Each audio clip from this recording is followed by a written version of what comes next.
vijana ra, wazee tibim, wazee tialala, warembo ha, wamama mwe, baba tibim, asanteni sana. Nataka niwaelezee hivi. Baba Raila Amolo Odinga, Baba the Great, whom we owe our loyalty. To Baba the Great, whom we owe our love.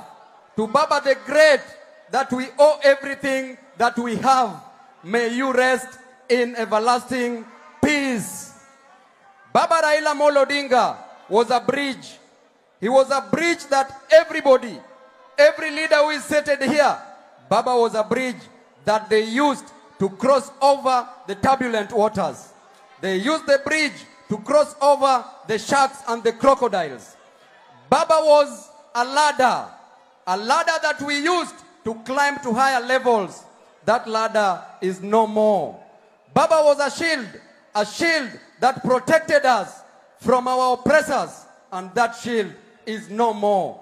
Baba Raila Amolo Odinga, I want to assure you that your spirit shall live on. The spirit that you implanted on us shall live on. Thank you.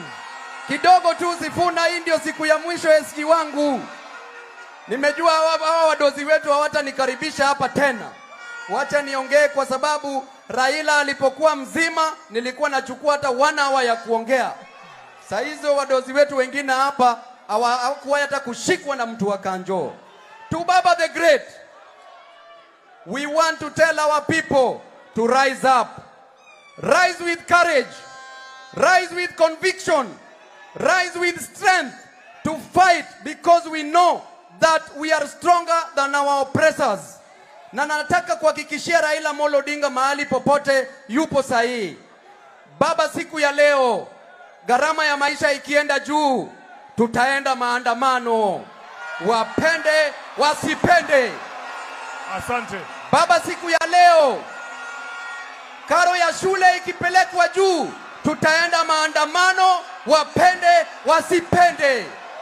Baba, siku ya leo bei za bidhaa zikienda juu, tutaenda maandamano. Wapende wasipende. La mwisho, jana niliona viongozi wetu wa ODM walipewa viti. Congratulations. Lakini wacha niwaulize swali. Wadozi, mliangalia huyu Babu Owino mkaona hizi tosha kiti yeyote? Kwa hivyo mfikirie hiyo youth leader na kuheshimu, lakini hapo mbele hata Babu ametosha party leader. Aya. Tunasema ni Babu kwa sababu kama kuna tabu ana jawabu la ajabu kwa adabu. Asante. Bila Babu tabu.